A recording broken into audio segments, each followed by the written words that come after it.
et stort video her fra Tennessee. Sitter i rattlese, og så sier herren ved meg, hvor fært du ikke gjør det stort video?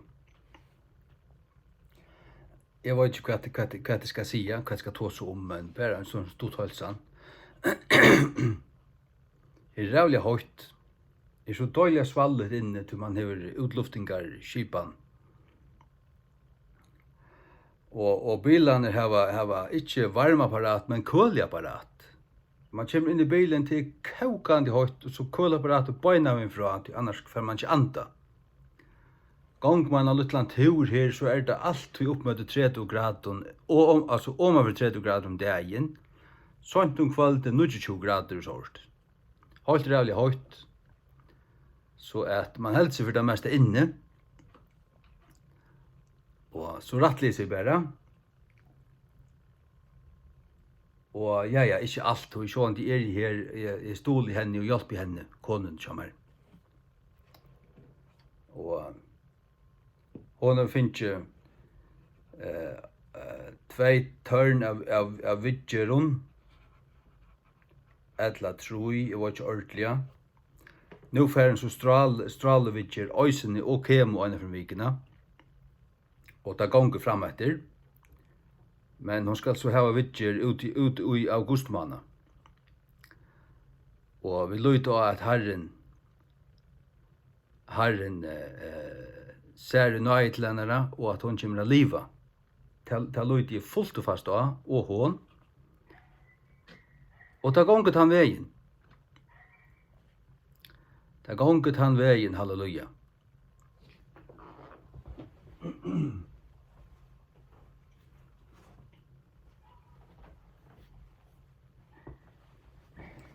Og medan jeg var her, så har vi kjøpt meg en nødja bibel. Øyna King James Cambridge studiebibel, eller Note-takers Bible, det var det. I Brian Markon, vi tilvisning om mitt ui, og Brian Markon har skrivet ui. Øyla gau, øyla lekkur. Og hetta er ein som jeg har rønt av bestilt meg fra fargen av, men det rigger ikke ta. Det er også som heter KJV Store, det er her i Amerika, men jeg fikk ikke bestilt. Det sendte ikke ut om Amerika. Så hun sa, nå burde jeg prøve. Og hetta er en bibel som kostet $325. Nå hadde han akkurat oppå tilbå for 200. $325 til 2050 kroner. Og 200, vi sendekostnader ble det så $218, og til cirka 1200-1300 kroner. Men dette er altså en fyrsta floks biblia. Fyrsta floks. Papir er så godt at du kan skrive av det, og det sast ikke, smittast ikke i jøknen. Rett under godle. Godle her har rett under, så hvis du dreier det sin, så sagt du det reia. Og Goidashins lever, ordentlig blett Goidashins lever, det varst. Så har vi seg her, ja, til at studera og skriva notater og så har vi en concordance attast. Concordance, en bibelårebok altså. Og fullt av 100 suger av sugen til notater. Og holde 18 kort attast. Ja, så heter det en god bibel. Men det er nok ikke min lesebibel til at det er, selv om hun staur, hun rævlig staur, så er skriften ikke større enn 8 punkt. Og i min vanlige, og i hinner staure bibelen sammen, her er skrift, her er bare bibeltekster, ånga notater mitt og ila nekka, og tekster en gang helt ut til kant og sånt. Så tannskriften er omlai 20 punkt staur. nek større å lese, og lettere å søtja. Halleluja. Ja. Og rattlesingen hun gonger vel, ta jeg for høymane fra 29. april, ta være stater i Efesusbrevnen. Jeg har så lyset Nya testamentet livet, og nå kommet fram til Nehemia. 15-20 søyer om dagen. Her som bare lese, ikke gjøre retningene, men bare lese og skrive vidmerkinger i iPaden. Og så vågner jeg ble livet i Gamla testamentet. Kommer så hjem 1. august. Og så det til om man skal i karantene eller ikke. Det får det sånn. Sprøytene skal jeg ikke om. Han skal jeg ikke om. At det stål jeg slett på. Stål slett på at det er. Altså først korona eller sprøytene. At det er alt fabrikeret. Og stål slett overhører seg på at det. Og skal heller ha korona enn sprøytene. Så det er det. Ja. Halleluja. Så jeg lyder fullt av Herren. Herren skal nok grøa mine kone, og hun skal komme til førje av byggva som er. Og min framtid, okkar framtid, hun er i Herrens hånden. Ja. Halleluja. Hun er i Herrens hånden.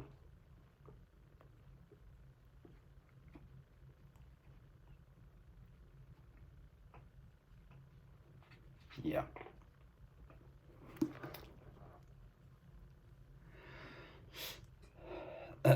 Psálmur 36. A psalm of David. Fret not thyself because of evildoers, neither be thou envious against the workers of iniquity, for they shall soon be cut down like the grass, and wither as the green herb, or as the green herb. Trust in the Lord and do good, so shalt thou dwell in the land, and verily thou shalt be fed. Delight thyself also in the Lord, and he shall give thee the desires of thine heart. Commit thy way unto the Lord, trust also in him, and he shall bring it to pass. And he shall bring forth thy righteousness as the light, and thy judgment as the noonday. Rest in the Lord, and wait patiently for him. Fret not thyself because of him who prospereth in his way, because of the man who bringeth wicked devices to pass. Ergra til ikkje, orsak av honom som framgångur og blomar og i sunn vegi. Orsak av ty mannen som fer vond påfund at henta. Det er ikke øregva til. Ta du sørst til at det er vondt å ha det godt gjennom stutta tog. Hikk så godt de har det, hikk så funnet her så byggva, og hva for få inn bilen de kører i. Løyve ganger som er gangt. Nå blivet alt trus. Du varst 20 år 30, så er det fjers. For 20 år siden så var det 30, og ta minnes det som ikke er. Arne var det av, så er mitt liv livet. Jeg vil leva mitt liv for Herren, og fullføre til tjenest og han vil give mer, at vittne gledebåskap nåar Guds, at vittne han, at prætika Jesus Krist, fyrir falske munnen, at djeva tøymon Guds røyna og sanna år, King James Bibelen og føreskund, røynt og rett tutta, og funn på seg så hon skuinur, og i kvann postkassa og i landen hon, så kunne de ta det så godt. Så kunne de gjøre vite hva de vilja. Så jeg har vi kvosset gjørst det som mer var litt til. Halleluja. Ja. Vers 8. Cease from anger and forsake wrath. Fret not thyself in any wise to do evil. For evildoers shall be cut off. Joe Biden, han ska vara kvettur av. Obama ska vara kvettur av. Lögmenn som halda vi fostertøk og ska vara kvettur av. Og bispor som stolar reivarui og reivarasignan, han ska vara kvettur av.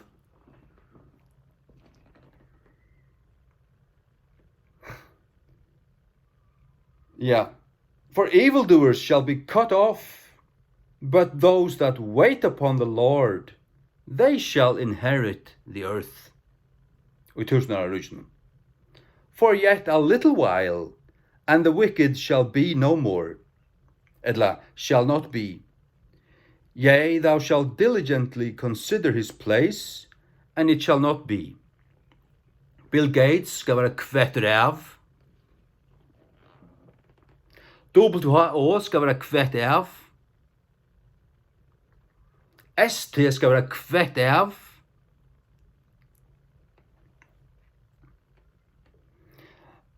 Og skal ikke langt være til. But the meek shall inherit the earth, and shall delight themselves in the abundance of peace. The wicked plotteth against the just, and gnasheth upon him with his teeth. The Lord shall laugh at him, for he seeth that his day is coming. The wicked have drawn out the sword, and have bent their bow, to cast down the poor and needy, and to slay such as be of upright conversation. Så stendur það, their sword shall enter into their own heart, and their bows shall be broken. Det alla okkur moin, tora svör ska færa ut tora egna hjärsta, og tora boar skulle brotna. Tora skulle vera brotnir. Herren ska brota tor. Halleluja. A little that a righteous man hath is better than the riches of many wicked. Og løyde sindur som en rattvisur meður hevur, betri enn rugdømanir tja mongun vondun. Så King James Bibelen sier ikke that a righteous man owneth, men hath. Det sagt du atur og atur og atur.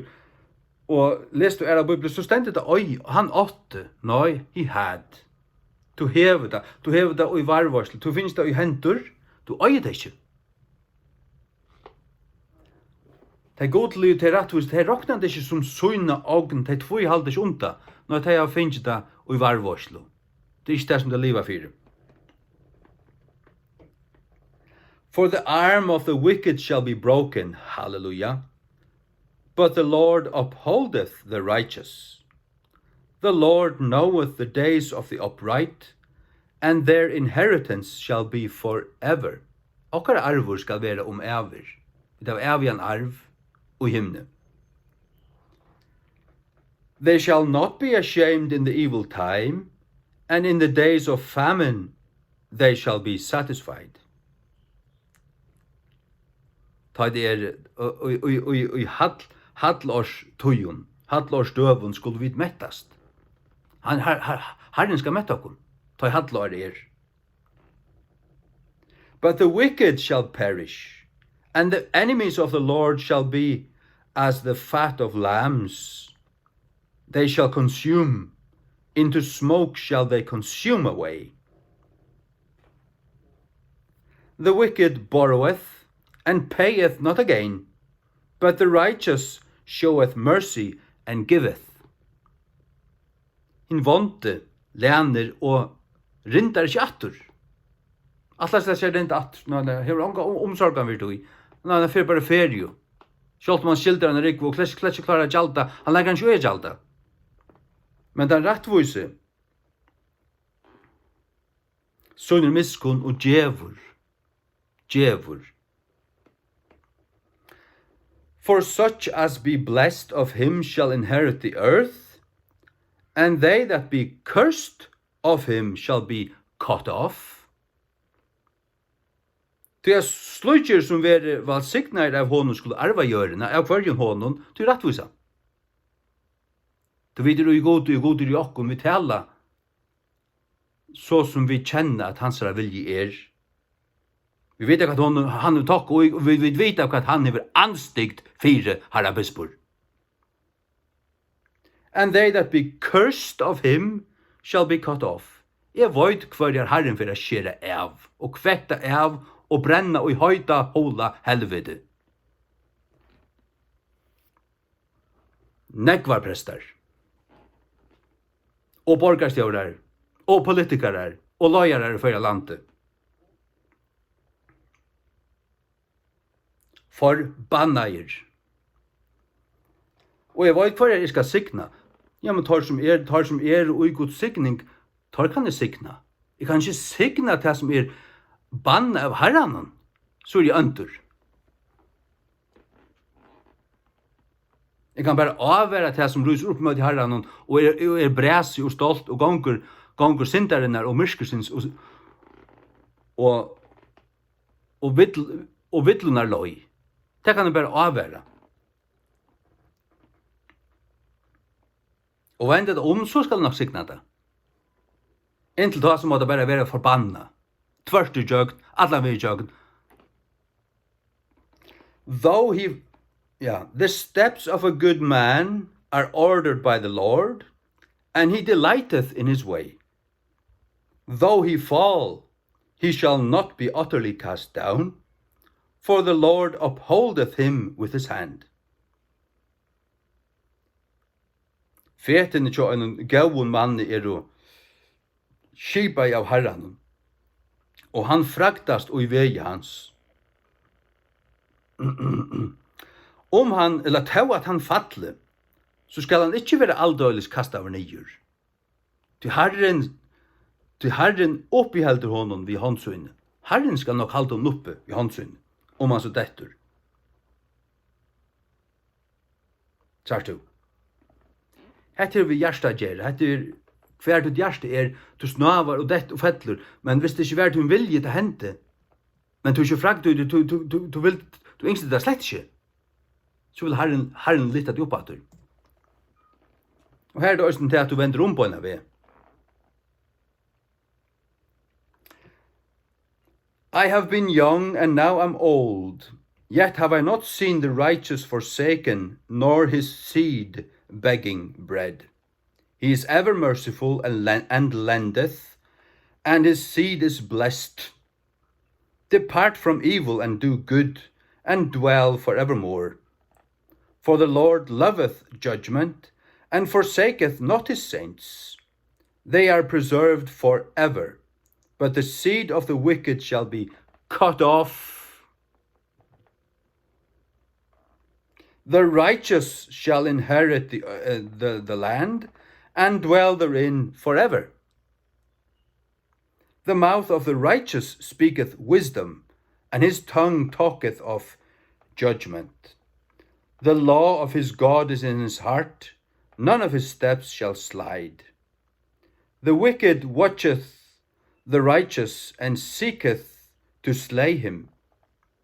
The Lord will save him in his hand, and condemn him when he is judged. Wait on the Lord, and keep his way, and he shall exalt thee to inherit the land. When the wicked are cut off, thou shalt see it. Tar vondu skulle vera skornir av. Nær tar Herren kjem rattur. Ta skal han døyla sundur. Og ta skal vi sutja det. Jeg kommer sutja det. Jeg kommer sutja Herrens angel tek og heratoppen av jegvane frugsin og hivane i helvetes eld. Det kommer jeg sutja. Han har svikaprofet ur ganga 6. Ringast svikaprofet ur fyrir enn jeg kan se. Og sier seg tala for Herren, det gjør han slett ikke. Han tala for Satan. Og tæner Satan. Det gjør han.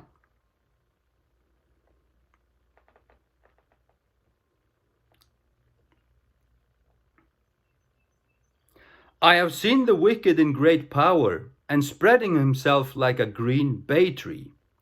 Yet he passed away, and lo, he was not. Yea, I sought him, but he could not be found. Mark the perfect man and behold the upright, for the end of that man is peace.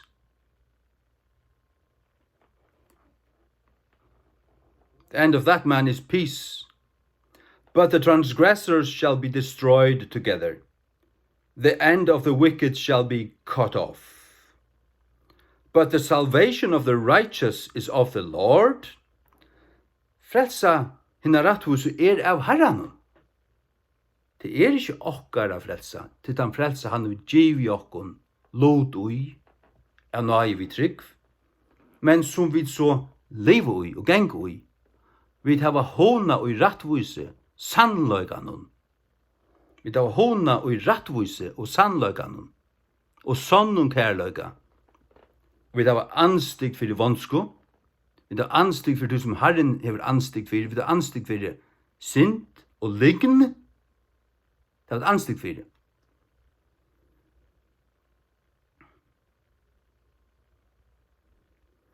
But the transgressors shall be destroyed together.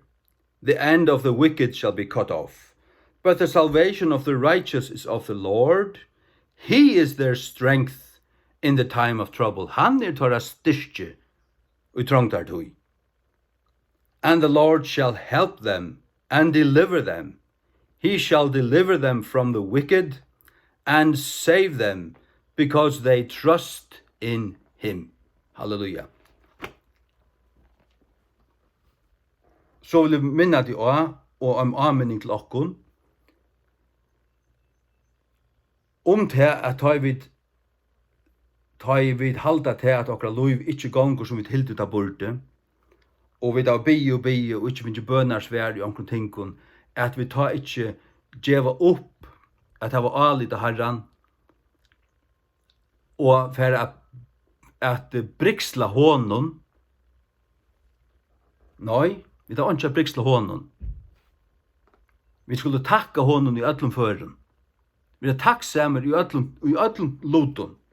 Takk hånden for alt, og halde av fram og lyte av han. Og minst til, ter ferner han hever, sværa der. Og vi halda til at vi har rett til å få alle okra bønner sværa jeg så som vi vilja. Men minst til tar du bast, og han gav der just det som du bast fyrir. Det har vi opplevd mengar ferier. Men så og i signingen så kommer rønsler, og så er det lukka som til at det var ikke akkurat som du vant deg. Men ui tui skal du være tryggvur, og i öllum kåren, öllum virskiftun, skal du være tryggvur Herranon, og ikke sleppa, og ikke færa briksla hånden, nei. Og vi skiljer ikke alltid hvor ikke alt gonger som vi yngstu, men Herren ser haldarmyndina. Og æsne til at ta i tørst tøyer til første jøgnen her som to varst ørskjemlavur og skilt ikke ting og skilt ikke Herren og hei hoa briksla hånden, men to komst til jøgnen og så genga nokkur år så hikker du på at tøyina til tung og rønslo tøyina og to minnes hvordan tøyt hjersta vær, men så du da sutja til at hei Herren givet der til som to yngste, til som to bast, til som to troeie. Hver er du så veri stadur i det, og i andan, og i Herren, og i mån til hver du stadur i det, vi til at Herren slappa røyna det, og du komst til jøgnen, og Herren mynda i til jøgnen nokkur ting.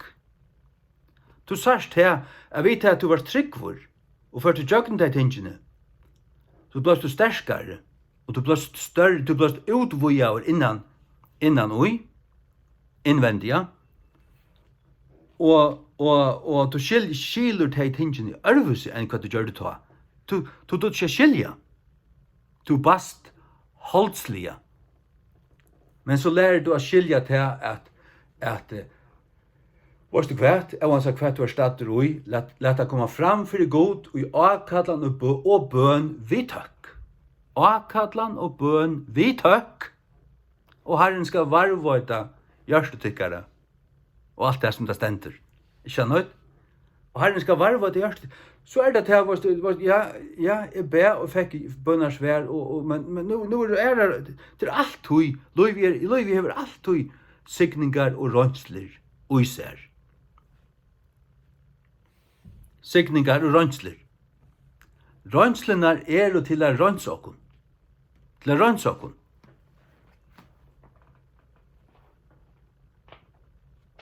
Det er der. Og jeg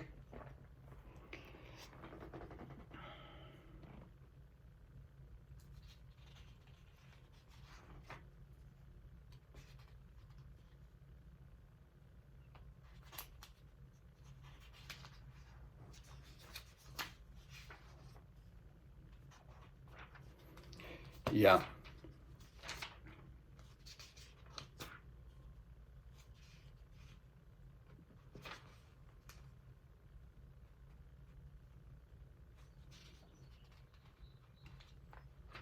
Nå minnes jeg ikke hva det stender.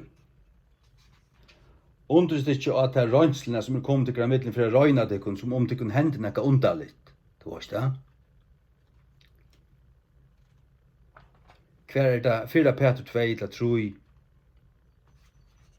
eller 17 Peter til Peter. Ja.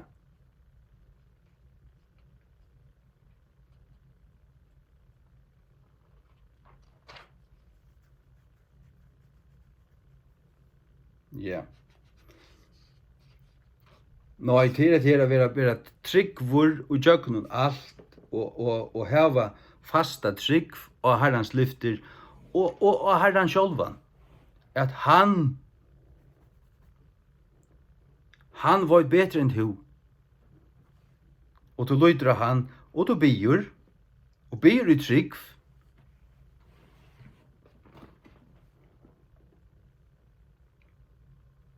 Men jeg vil si, hvordan det gonger og hvordan det fer, så er Herren den samme.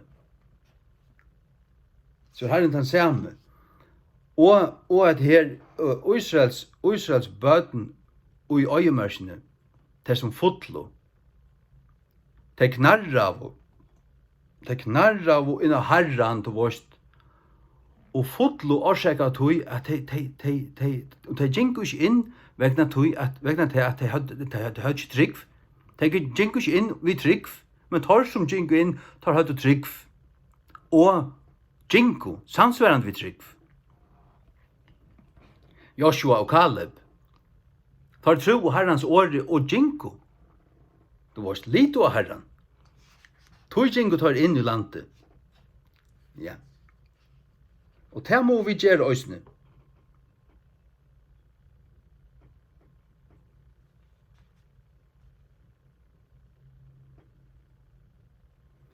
Ja, nå er det så til. Herren signen til kun, Herren signen kvann anstakkan, og varvøyde til kun ui søyne, vi søyne kraft, vi andas søyne, og ui åre søyne. I Jesu navne. Amen.